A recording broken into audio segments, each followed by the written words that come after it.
আসসালামু আলাইকুম রহমতুল্লাহি অবরকাতুহ। সম্মানিত দর্শক, পরস্পর বিরোধী কতগুলো খবর বাংলাদেশে রীতিমতো ফ্রাস্ট্রেশন ছড়িয়ে দিচ্ছে, হতাশা। যে বাজেট হয়েছে আপাত দৃষ্টিতে এক্সিস্টিং কোনো কিছু, কোনো কর হার বাড়ানো হয়নি, কিন্তু যে বিষয়গুলো করের যে নেটওয়ার্ক যেভাবে বৃদ্ধি করা হয়েছে বা যে বিষয়গুলো জানান দিচ্ছে, তাতে করে পুরো আমাদের সমাজ সংসারে ব্যবসায়িক সেক্টরে রীতিমতো ফ্রাস্ট্রেশন শুরু হয়ে গেছে। প্রথমে এক নম্বরটা বলে নিই, সেটা হলো আবাসন শিল্প।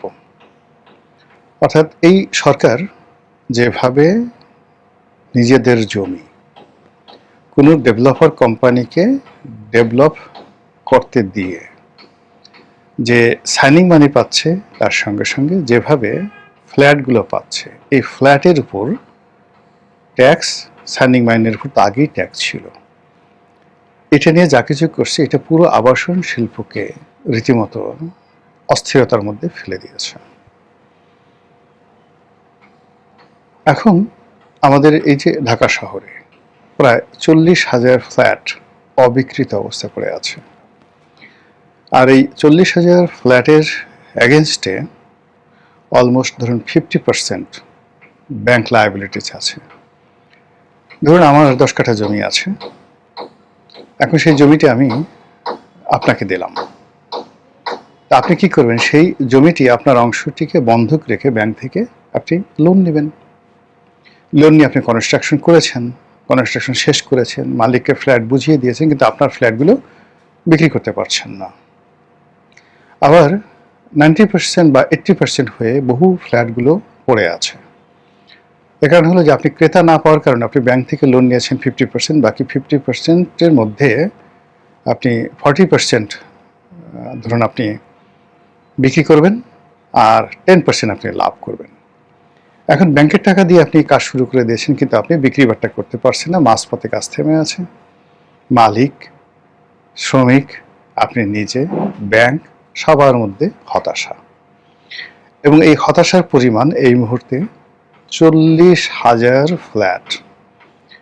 এক একটা ফ্ল্যাট যদি 1 কোটি টাকা গড়ে দাম ধরেন, 1 কোটি তো হবে না, বেশি হবে 2 কোটি, তাহলে এই 40,000 অবিকৃত ফ্ল্যাটে 80,000 কোটি টাকা ব্যাংকের বিনিয়োগ আছে মিনিমাম, অবিকৃত অবস্থায় পড়ে আছে, ট্রানজ্যাকশন হচ্ছে না।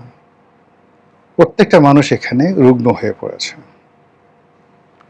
এর উপরে ক্ষতি পুষিয়ে নেওয়ার জন্য আপনি নতুন একটা ব্যবসা করবেন, নতুন একটা প্রতিষ্ঠান চালু করবেন, এটা আপনি এক্সিস্টিং যে লোড আছে সেই লোডের উপর আবার নতুন করে আপনি শুরু করবেন। এটা কেউ বেকুব নেই, কোনো মানুষ নেই, যাদের প্লট আছে তারা ডেভেলপার পাবে না, আর যারা ডেভেলপার আছে তারা কোনো অবস্থাতেই এইরকম নতুন এই বার্ডেনটা নিয়ে তারা, যাকে বলা হয়, ব্যবসা শুরু করতে পারবে না। এমনিতেই গত 2 বছর ধরে ড্যাপ, ওটার একটা ঝামেলার কারণে 2 বছরে কোনো প্লট এভাবে হয়নি। এই কারণে ঢাকা শহরে যেভাবে আপনার জমির শেয়ার দেওয়া হয়েছে যে আপনাকে এত % জমি ছাড়তে হবে, নতুন করে যে ডিটেলড এরিয়া প্ল্যান ঢাকার ড্যাপ, এটার যে ছাড়পত্র দেওয়ার যে নিয়ম ছিল, ওটার কারণে জমি মালিক দেখতো যে তাদের একটা জমির বেশিরভাগ অংশ মূল্যবান জমি ঢাকা শহরে ছেড়ে দিতে হচ্ছে। এই জন্য গত 2 বছর ধরে এই ড্যাপ নিয়ে যে ঝামেলার কারণে পুরো আবাসন সেক্টরটা বলতে গেলে বসেছিল। কেবলমাত্র এই নতুন ড্যাপের আগে পুরনো যে নিয়ম ছিল, সেই নিয়মে যে বিল্ডিংগুলো অ্যাপ্রুভ করা ছিল রাজুক থেকে, সেইগুলোর কাজ হয়েছে। গত 2 বছর নতুন কোনো প্রজেক্ট আন্ডার দ্য নিউ ড্যাপ হয়নি।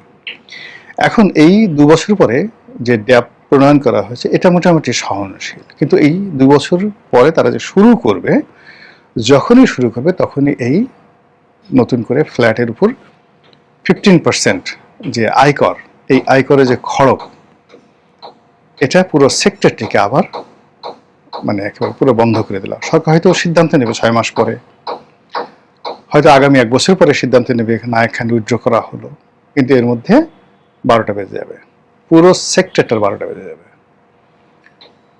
এবং এই সেক্টরে এই যে আগে বললাম 80,000 কোটি টাকার ট্রানজাকশন, এই 80,000 কোটির সাথে আপনার কত লাখ শ্রমিক জড়িত, কয়টি ইটের ভাটা জড়িত, কতগুলো ব্যাংক জড়িত, তারপরে cement factory, rod factory, sanitary wire factory, সব মিলিয়ে এই কনস্ট্রাকশনের সাথে যে লক্ষ লক্ষ শ্রমিক, অর্থাৎ ৮০,০০০ কোটি টাকার এই যে ফ্ল্যাট পড়ে আছে, আপনি এটা যদি বর্তমান ইয়ারলি টার্ন ওভার ধরেন, not more less than ২ lakh crore টাকা। এই ২ লক্ষ কোটি টাকার সঙ্গে কারা কারা জড়িত, পুরো জিনিসটা গত ২ বছর যাবত যদি বন্ধ থাকে এবং আগামী ১ বছর যদি বন্ধ থাকে, আপনি বুঝেন যে সরকার কোথা থেকে ট্যাক্স পাবে। This is frustration. সরকার এখন সিদ্ধান্ত নিয়েছে যে পাড়া মহল্লায় যে সকল মুদি দোকান আছে সেগুলোকে ভ্যাটের আওতায় নিয়ে আসবে, অর্থাৎ সবার ভ্যাট নিবন্ধ থাকবে, হয়তো মিনিমাম একটা ভ্যাট ১৫০০, ১,০০০, ২,০০০, ৫,০০০ এটা দিতে হবে। যারা পাড়া মহল্লায় দোকানদারি করেন তারা খুব ভালো করে জানেন যে এই মুহূর্তে খুচরা বিক্রি করে দোকানের ভাড়া দিয়ে বিদ্যুৎ বিল বাড়িয়ে দিয়েছেন, বিক্রি বাট্টা নেই। নিউ মার্কেট কাজে বাজারে গিয়ে দেখেন যে কয়টা মাছ বিক্রি হয়েছে, কয়টা মুরগি বিক্রি হচ্ছে, চাল ডালের বিক্রি কি, পুরো বাজার খা খা করছে। মার্কেটগুলো, বিভিন্ন বিতানগুলোতে গিয়ে দেখেন সব কিছু খা খা করছে। কোনো মানুষ তার সংসার চালানোর জন্য তার দোকানের খুচরা বিক্রি থেকে আয় করবে, সংসার চালাবে, এরকম অবস্থা একটা মার্কেটও নেই। আমি আমার একটা দোকান আছে, ভাড়া দিই, গুলিস্তান একটা দোকান আছে। তো আজকে সেই ৬-৭ বছর যাবৎ যে ভদ্রলোক ভাড়া আছে, ভাড়া নিয়মিত দিয়ে যাচ্ছেন, খুব ভালো ব্যবসা বাণিজ্য করছেন, কিন্তু এই যে গত ২ মাস যাবৎ এমন অবস্থা, সে ভাড়াই দিতে পারছে না। আমার আর একটা ফ্যাক্টরি ভাড়া দেওয়া ছিল, তো একটা গার্মেন্টস কোম্পানিকে ভাড়া দিয়েছি ৩ বছর যাবৎ। সে শুধুমাত্র একটা বন্ডের লাইসেন্স রিনিউ করতে না পারার কারণে সেই বেচারা ৩ বছর যাবৎ ফ্যাক্টরি বন্ধ, আমিও ভাড়া পাই না, সেও যেতে পারে না, ভদ্রলোক একেবারে স্ট্রোক করে মারা গেলেন। এখন বলেন যে আমি এই যে আমার ওটা দিয়ে ব্রেড অ্যান্ড বাটার, ওটার সঙ্গে ব্যাংক লোন জড়িত, আমি যদি ভাড়া না পাই, এবং ওই ভদ্রলোকের ৭০ কোটি টাকার তার ঋণ, ২,০০০ লোক তার ফ্যাক্টরিতে চাকরি করত, এই ২,০০০ লোক গত ৩-৩.৫ বছর শুধুমাত্র একটা কাস্টম বন্ডের লাইসেন্স রিনিউ করতে না পারার কারণে মারা গেল। তো যখন সে মারা গেল তখন আমি বন্ড কমিশনারকে ফোন করলাম, ফোন করার পরে এই মোটামুটি ১৫ দিনের মধ্যে সে লাইসেন্স দিয়ে দিয়েছে। কিন্তু লাইসেন্স দিয়ে দিয়েছে, এখন সে ব্যাংক, যে ব্যাংকে তার একটা টিটি আসছে, $১ লাখ একটা টিটি আসছে, সে ফ্যাক্টরিটি চালু করবে। কিন্তু জুন ক্লোজিংয়ের কারণে আজকে ১৫ দিন যাবৎ সেই তার যে ব্যাংক, সেই টাকাটা সে এনক্যাশ করতে পারছে না। মানে টাকাটা ডলারের এনে ডলার থেকে বাংলা টাকা করে ওই লোকের টাকা দিবে, সেই টাকা ব্যাংক দিতে পারছে না। কেন বলেন তো? বলছে জুন ক্লোজিং, কিন্তু আমার কাছে মনে হচ্ছে ব্যাংকের টাকার সমস্যা আছে, কোনো প্রবলেম আছে। তা এই হলো ব্যবসায়িক অবস্থা। সেখানে আপনি ভ্যাটের জন্য আপনি এই খুচরা বিক্রেতাদেরকে পাড়া মহল্লাতে আপনি নিয়ম করে দিলেন, লোকজন, ভ্যাটের লোকজন যাবে, গালাগালি করবে, আর ওই লোকের যে এখন বর্তমান পেইন আছে, সেই পেইন আরও ১০০ গুণ বৃদ্ধি পাবে। বলেন কিভাবে মানুষ বাঁচবে? আপনি জর্দা, বিড়ি, পান, সিগারেট, তামাক, মুড়ি, এমন কোনো জিনিস নেই যে জিনিসের উপরে এখন কর নেই। এই যে একটা কৃষক, জেলে, মুটে, মজুর, ঝাড়ুদার, বারবার মানে নাপিত, তারা যেটা বিড়ি খাচ্ছে, সেই বিড়ির উপর আপনি ব্যান্ড রোল দিয়ে সেখান থেকে আপনি ট্যাক্স নিচ্ছেন। সেই ট্যাক্স আপনি কি করছেন? আপনি রাষ্ট্র সেই ট্যাক্স নিয়ে কোট কিনছেন, টাই কিনছেন, আরাম করছেন, আয়েশ করছেন, রাষ্ট্রের টাকা দিয়ে বাপের নামে গ্রাম করছেন, পাড়া মহল্লা করছেন, তারপর যুদ্ধ করার জন্য বিমান কিনছেন, অস্ত্র কিনছেন।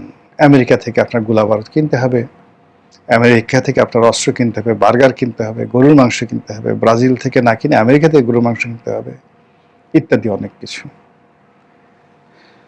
ফলে এই যে সোশ্যাল আনরেস্ট, মানুষের যে কষ্ট, মানুষের যে দীর্ঘশ্বাস, এই দীর্ঘশ্বাসের আওয়াজ যদি আপনি শুনতে পারতেন যে আমাদের দেশের এখন যে অবস্থা, তাতে করে বর্তমান যে বাজেট আছে, এই বাজেটের অর্ধেক বাজেট করাটা বুদ্ধিমানের কাজ হতো। রিল্যাক্স। সরকারি কর্মকর্তাদেরকে অর্ধেক নামিয়ে আনা উচিত এই মুহূর্তে। যে ম্যান পাওয়ার আছে তার অর্ধেক জাস্ট ছাঁটাই, কোনো কথা নেই। কিন্তু মানুষের উপর যারা আপনি করের বোঝা চাপিয়ে দিয়ে প্রত্যেকটা মানুষেরকে উৎপাদনের বাইরে নিয়ে তাদের মধ্যে যে ফ্রাস্ট্রেশন ছড়িয়ে দিচ্ছেন, মানুষ বিদেশে যেতে পারছে না, কর্মসংস্থান নেই, দেশে একটা ব্যবসা শুরু করবে তার সমস্যা হচ্ছে না, কে কিনবে? যারা খাবারের দোকানগুলো, রেস্টুরেন্টগুলো খা করছে, প্রত্যেকটা 5 স্টার হোটেলে গিয়ে দেখেন কি অবস্থা, দোকানে গিয়ে দেখেন কি অবস্থা, মাছের বাজারে গিয়ে দেখেন কি অবস্থা। অথচ আপনি 9,30,000 কোটি টাকার একটা বাজেট তৈরি করে সেই বাজেটের উপরে ভিত্তি করে আপনি পদ্মা ব্রিজের সাথে কাউন্টার দ্বিতীয় পদ্মা ব্রিজের ডিজাইন করার জন্য 4.5 কোটি টাকা দিয়ে দিচ্ছেন। আপনি পদ্মা ব্যারেজ, আপনার পদ্মায় পানি নাই, ভারতের সাথে পানি চুক্তি আপনার রিনিউ হয়নি, কতটুকু পানি আসবে, কত কিউসেক পানি আসবে তার নিয়ে তা নেই, আপনি পদ্মা ব্যারেজ করবেন রাজবাড়িতে। পানি না থাকলে ব্যারেজ দিয়ে আপনি করবেন নাকি? তিস্তা ব্যারেজ করা হয়েছে, তিস্তাতে মানে আপনার তিস্তাতে কোনো রকম পানি আসছে না, ব্যারেজ করে আমরা বসে আসছি। তাহলে আমরা কি করবো? আপনি গিয়ে দেখেন কি হচ্ছে তিস্তা ব্যারেজ। তিস্তার দুটো, একটা ব্যারেজ আর একটা হলো রাবার ড্যাম। সেই রাবার ড্যাম প্রকল্প এর সাথে জমানা করেছে, দুটোই মানে পুরো আরো তিস্তাকে 12টা বাজিয়ে দিয়েছে। পদ্মাতে যদি পানির ফ্লো না থাকে, এর মধ্যে যদি আরো উল্টোভাবে আমরা একটা ব্যারেজ তৈরি করি, আপনি যেভাবেই ব্যাখ্যা করেন না কেন, পুরো পদ্মার এখন যতটুকু প্রাণ আছে এই প্রাণটুকু নষ্ট হয়ে যাবে। তো এই যে অনেক কিছু মানে আমরা বলা হচ্ছে, যে যেভাবে পারছি বলছি, যে যেভাবে পারছি কনভিন্স করছি এবং সবকিছু নিজের দিকে নিয়ে যাচ্ছি, এটা আসলে কোনো অবস্থাতেই যেটিকে বলা হয় গ্রস ন্যাশনাল প্রোডাক্ট, জিএনপি, সেই জিএনপি বাড়াচ্ছে না। যেটা মানুষের যে কম্বাইন্ড হ্যাপিনেস, সেই হ্যাপিনেস বাড়াচ্ছে না। যে যার অবস্থানে থেকে মানুষ ভেঙে পড়ছে। আমরা এই যে টকশো করি, এখন বলা হচ্ছে এই টকশোর উপর 30% করে আপনাকে ফি দিতে হবে। আপনি কি একবারও দেখেছেন যে এই টেলিভিশন কোম্পানিগুলো তারা যে চলছে, টাকা কোত্থেকে পাচ্ছে? আপনি তো আগে দিবেন তাকে। আপনার সরকার কত টাকার বিজ্ঞাপন দিয়েছে টেলিভিশনগুলোতে? আমাদের লোকাল যে কোম্পানিগুলো একটার পর একটা দেউলিয়া হয়ে যাচ্ছে। বেক্সিমকো দেউলিয়া, সিটি গ্রুপ দেউলিয়া। সিটি গ্রুপকে উদ্ধার করার জন্য 32,000 কোটি টাকার ফান্ড দেওয়া হচ্ছে। আপনি বোঝার চেষ্টা করেন। এবং তারপরেও এই গ্রুপ বলছে আমরা দাঁড়াতে পারবো না, গ্যাস না আসা পর্যন্ত, এবং আরো টাকা লাগবে। সিটি গ্রুপ দেউলিয়া, তীর, আটা, ময়দা, সয়াবিন। বেক্সিমকো গ্রুপ দেউলিয়া। এই দুটো গ্রুপে 1 লাখ লোক চাকরি করে। আচ্ছা, 30,000 লোক চাকরি করতো গাজী গ্রুপে। বসুন্ধরা গ্রুপ 50,000 লোক চাকরি করে, যায় অবস্থা। যমুনা গ্রুপ খারাপ অবস্থা। পার্টেক্স গ্রুপ বলতে গেলে দেউলিয়া। এখন বলেন বাংলাদেশে এমন কোন একটা গ্রুপ দেখান যেখানে 50,000 লোক, 1 লাখ লোক নিয়ে তারা ভালো আছে? সিঙ্গেল লোক নাই। একমাত্র প্রাণ গ্রুপ কোনো মতে টিকে আছে, কিন্তু এখন যেভাবে চলছে এইভাবে কিছুদিন হলে প্রাণ গ্রুপ 1 লাখ লোক প্রাণ গ্রুপে আছে, প্রাণ গ্রুপ দেউলিয়া হয়ে পড়বে। ওয়ালটন গ্রুপ দেউলিয়া হয়ে পড়বে। এই যে ওয়ালটন, আপনি মানুষ বাঁচেন, আপনি ফ্রিজ টিভি কিনবে কোত্থেকে, ফ্যান কিনবে কোত্থেকে? ওয়ালটন বড় করতে করতে নিজেদেরকে এখন এমন একটা জায়গাতে নিয়ে গেছে, এবং এটা দেউলিয়া হওয়া মানে পুরো দেশ দেউলিয়া হয়ে যাবে। আর আপনি আপনার মতো করে যুদ্ধ বিমান কিনে যাবেন, আপনার মতো করে আমেরিকার মানে যাকে বলা হয় যাত্রীবাহী বিমান কিনবেন, অন্যান্য জিনিস কিনবেন। আসলে এই বিষয়গুলো নিয়ে না ভাবতে হবে। সত্যিকার অর্থে মাঠের যে অবস্থা, সে অবস্থা যারা না বুঝেন, হৃদয় দিয়ে, এখানে একটা আছে পলিটিক্যাল ইকোনমি, আর একটা আছে থিওরিটিক্যাল ইকোনমি, আর একটা আছে গ্লোবাল ইকোনমি, আর একটা আছে বাস্তবিক ইকোনমি, মানে একদম বাস্তব যেটা চলছে। আর হলো আর একটা টেম্পোরারি ইকোনমি। একটা লোক গ্রাম থেকে আসছে, সে 2 দিনের জন্য রিক্সা চালাচ্ছে। ইকোনমিটাকে আপনি কিভাবে জিডিপিতে আনবেন? একটা ছেলে ইউনিভার্সিটিতে, সে টিউশনই পাচ্ছে না, রাস্তার পাশে সে ফেরি করছে, ফুডকার্ট চালাচ্ছে। এই ইকোনমিটাকে আপনি কিভাবে প্রমোট করবেন? এই যে টেম্পোরারি ইকোনমি, এটাও জিডিপির একটা বিরাট অংশ। এই বিষয়গুলো নিয়ে আলাপ আলোচনা যারা করবে তারাই মানে নিজেদের ইকোনমি ঠিক নেই, সংসার ঠিক মতো চলে না, আমেরিকার টাকায় চলে, সরকারের দালালি করে, বড় বড় অর্থনীতির তারা বুদ্ধি দিচ্ছে। মহান আল্লাহ আমাদের সবাইকে হেদায়েত দান করুন, হেফাজত করুন। আসসালামু আলাইকুম রহমতুল্লাহি ওয়া বারাকাতুহু।